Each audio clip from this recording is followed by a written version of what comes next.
Oh god. I should not have eaten that gas station sushi. Oh god. Oh my god, I'm feeling terrible. I don't feel so good.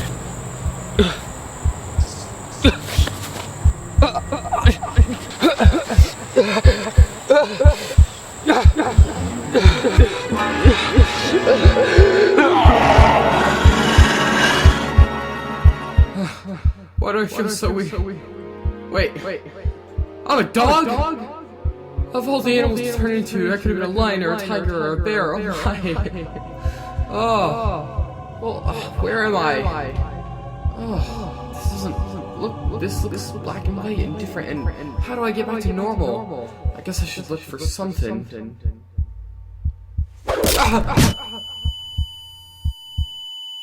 What the? Where am I? What is this, a prison place? What is going on? Hello, Roy.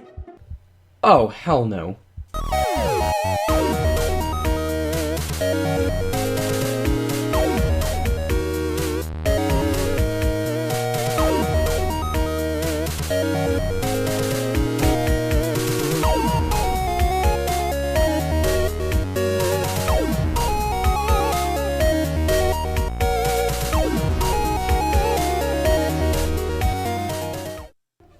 What are you even doing here, Shulk?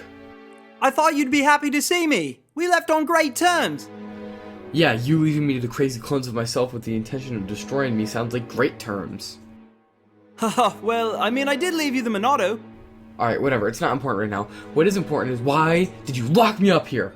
I didn't. I'm here to rescue you. Now, are you ready to escape? Wait, aren't you gonna undog me first? I can't. The only way to unlock your transformation is to complete a Twilight Princess review. Oh, that sounds a little convenient. Let's get started.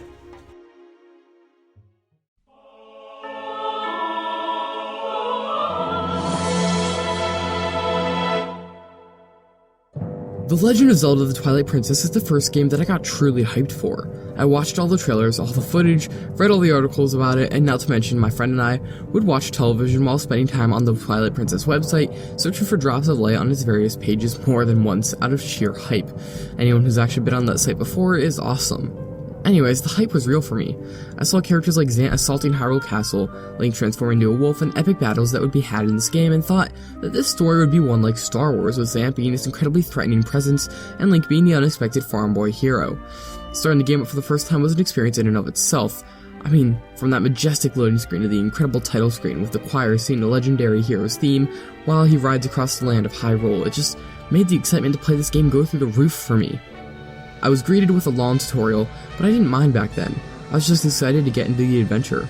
I played the game over the course of a month or so, and oh man, I loved it. With the incredible narrative, and especially Colin's arc back then for me, I officially fell in love with the game. But as time went on, I kind of forgot about my opinions of it. Over the course of a few years, I somehow managed to grow to somewhat loathe it. I stopped liking it and soon heralded it as a poor Zelda experience in comparison to many others, like Wind Waker or Ocarina. Skip along this past June, and we finally got a look at Breath of the Wild, and let's just say, Zelda yanked me back into the hype machine as I watched so much gameplay. Getting a massive itch for some Zelda gameplay, I went to Skyward Sword, but because of some complications with the Wiimote Plus, I ended up starting New Quest and Twilight Princess instead. I figured I would retry it after all these years, and it's funny, I've forgot a lot about it. Almost everything. So now that I've had the chance to replay the Zelda series' darkest entry, was it as good as I remembered as a kid? Or is it how I've always thought about it after my initial playthrough faded? Or somewhere in between? Let's find out in today's review of The Legend of Zelda: Twilight Princess.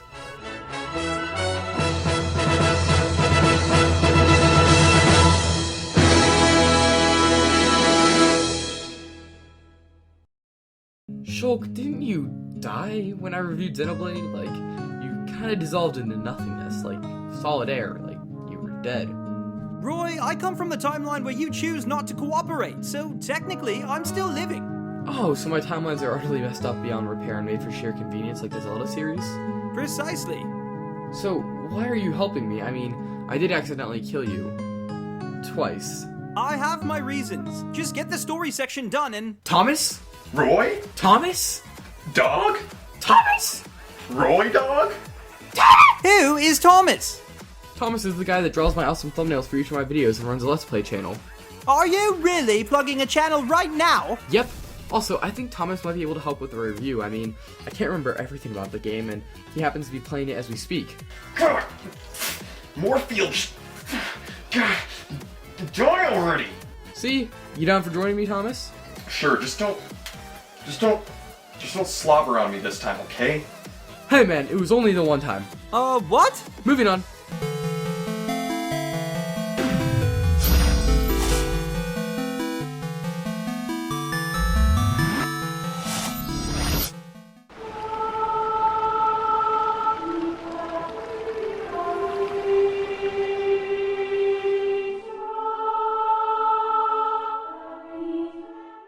Link is living out his life as a goat herder in a small village, and one day he sees his childhood friend Ilya washing up his horse Epona. They strike up a conversation when all of a sudden Bulbins break through the gate, kidnap Ilya, and knock out Link. Once he comes to, Link gives chase after the Bulbins, but comes across a wall made of pure darkness. Thinking whether he should go through or not, his options are taken away when a beast grabs Link and yanks him through. Once in the darkness, Link begins reacting oddly and collapses and transforms into a wolf and gets captured by the Twilight creature. He wakes to see a mysterious imp who says that she can help him. They work together to escape the dungeon and find Princess Zelda, who informs them that creatures from another realm known as the Twilight Realm assaulted Hyrule, and instead of having a massive war that would surely end with Hyrule's total demise on her hands, Zelda chose to surrender. Soon the imp Midna takes Link back to their village, where they set out to transform Link back to normal and destroy the new evil threat that has presented itself in Hyrule. As for the game's storyline, well, I personally really liked it on my second time playing through because of how complex it is, and how especially the villains in the entire Twilight Realm plot works on so many layers. The game's plot, though, can get a little convoluted from time to time or just be completely confusing, but it never got too irritating. I also wish that it would have made Zelda's character a bit more developed and given her more screen time, but the trade-off there is that characters like Colin and Midna get their own time to shine and become fully fleshed out characters that you can fully appreciate. I still can't get over how awesome some of the scripted moments were in this game, especially times where the bridge was burning or when you jousted and chased monsters all over the land. It was awesome, but it just nails the atmosphere. Twilight Princess, that's its greatest strength, really. And I'll talk more about this later.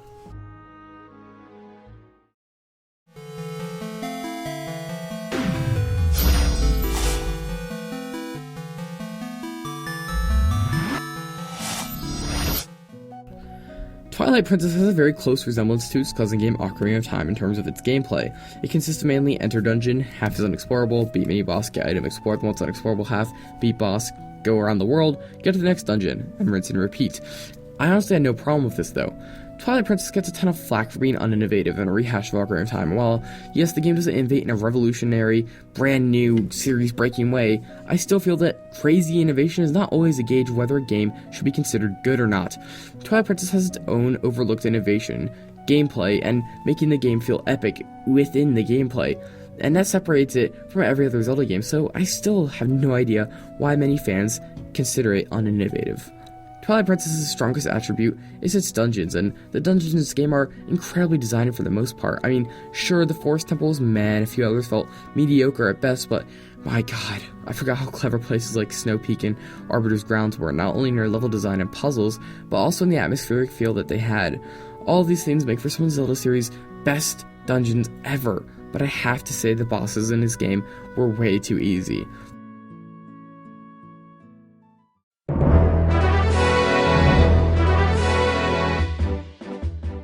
The wolf sections are an absolute drag, and while I hated them as much as the next guy, they were nowhere near as bad as people make them out to be. If you know what you're doing, then the sections shouldn't take that long, and it is fun to see the difference that the Twilight Realm has on specific areas, so that's a very interesting part of it. It does wear off quickly, and the wolf sections do become tedious after that. But I must say that going back to a section as a human after you've explored it as a wolf is really rewarding, and it gives you a better feel for the next dungeon path. The overworld in Twilight Princess was so epic, so huge and incredible. The scale was so mind-blowing, and the world was sprawling for the first 5 minutes, and then you just realize that it's simply just... oh, so much walking. This is where the game flopped for me. I loved the openness, and no matter what you say, Hyrule Field is impressively big, but it's just that it's so... what's the word I'm looking for here? Empty? Yeah, Hyrule Field is very uneventful, and when the thing it's populated with most are ground 1 level enemies that can be taken down pretty quickly, then there's just not much fun to be had. It's just get from point A to point B without anything to experience in between. Sure, maybe you'll get into the occasional skirmish where you can try out some hidden skills on a small group of bokoblins, but even that's a rarity. The only redeeming quality of Hyrule Field is when the scripted moments happen, stuff like the jousts, the carriage escort mission, or even delivering the hot water to the Goron was hard work and felt rewarding. But those moments are all the game had to offer in the massive and empty land. Not to mention that this game has some of the best Zelda items yet. I mean, a lot of them didn't get much use outside their temple, but inside their dungeon, they got a lot of use, like the spinner, the ball and chain. I love those items, and a lot more in Twilight Princess. And I actually thought they got really fun in the temples that they were in, but outside of them, I'll agree that they had not much use, especially the Dominion Rod. Oh, and before we get on to the presentation section, let me make mention of the awesome hidden skills portion in this game, where you literally fight the hero of time and learn skills from him in a sacred realm. It was really awesome, and a few of these skills really helped the game feel that much more incredible. It was a nice touch to an already epic game.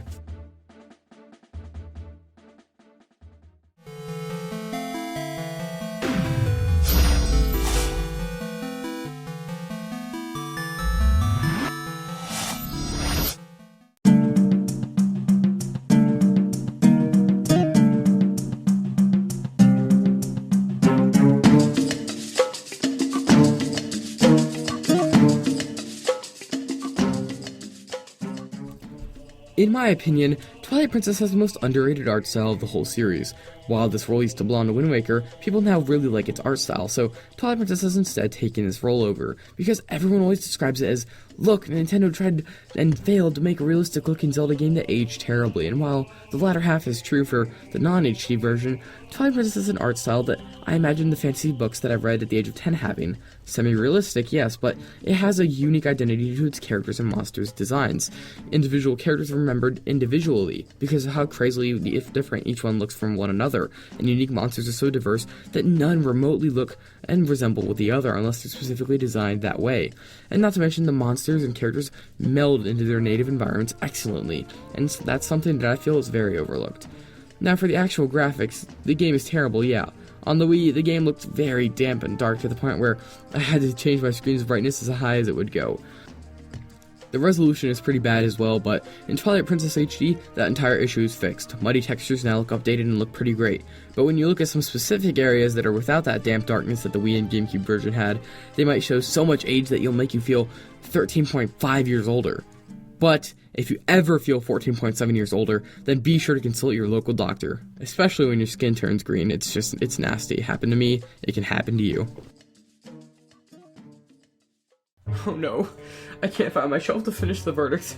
What am I gonna do? But you didn't have it in your Fire Emblem Fates review. That was technically an alternate universe, thank you very much.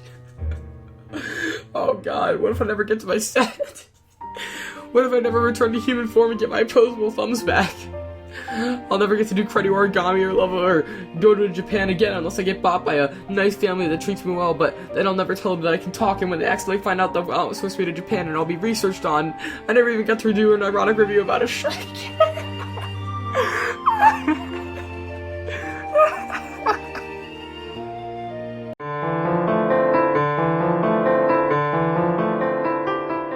The music of the game is great, and is quite atmospheric.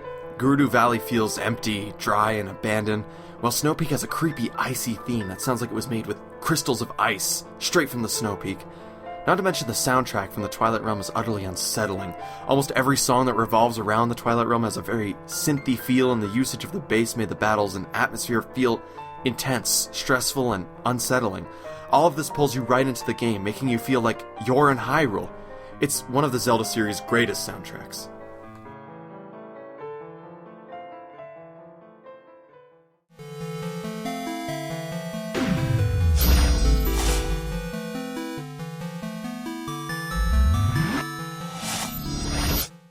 The Legend of Zelda: The Twilight Princess is the embodiment of the Legend of Zelda formula, and I don't consider that a bad thing at all, because at the end of the day, it uses it perfectly to its advantage. This story is a great one, and unraveling the mystery of Zelda and the Twilight Realm is one that I found myself really enjoying.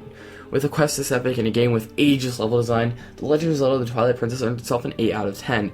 It has a few issues, but they're all either ignorable or minor, and never got truly in the way of one of the Zelda series' finest legends to date. Have a great day, and goodbye. So, am I going to turn back to human form, or is it like a wait a few hours thing? I guess I complete the review, so, I'm done, right, Shulk? Shulk? You idiot. Shulk died back when you made your Xenoblade review. Get good at melee, you freaking scrub. What? Okay, helpful as ever, Marlene. That was kind of weird. I guess I just hallucinated him the whole time. Anyways, thank you so much for watching, and thank you, Thomas. But I really hope that I get back to human form. Oh yeah, bye.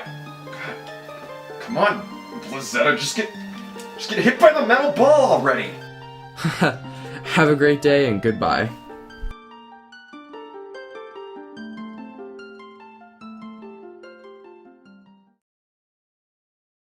Thank you all for watching my Twilight Princess review. I really hope you enjoyed it, and I have to say that transformation felt as unpleasant as Link makes it look. Ugh. Anyways, this is my first post-Fire Emblem month video, and I want to give you guys a quick update about things, beginning with the fact that my Christmas Super Mario World video got flagged down and YouTube isn't doing anything to fix it. And now I know that it's too late to do anything, but if you would like to stay updated in case anything goes wrong in the future with this channel, then be sure to check out my Twitter where I give updates about my channel and when everything goes sour. I also just send out messages letting you guys know. I would also like to thank Thomas so much for just providing all the awesome artwork that this channel has. He made the banner, he made all the little Royboy characters that you see every video, and he smashed it out of the park with this one. He also made artwork of myself, Stan, John, and himself. Just in an awesome wallpaper. It's actually what I use for my computer's wallpaper now. It's just incredible. And he's an awesome dude. He's actually playing Twilight Princess on his Let's Play channel right now. So be sure to go check that out. Click on the screen where his avatar is, or just in the description below. Thank you all so much for watching. It's been an awesome video. I hope you enjoyed it. And goodbye.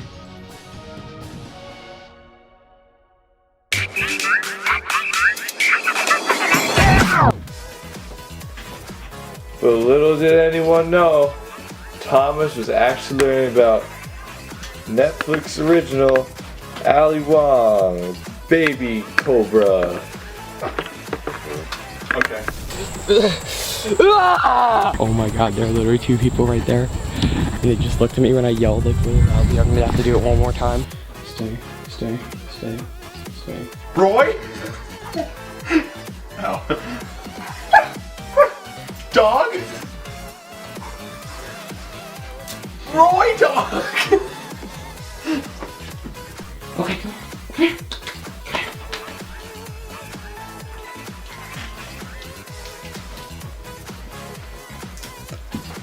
Okay.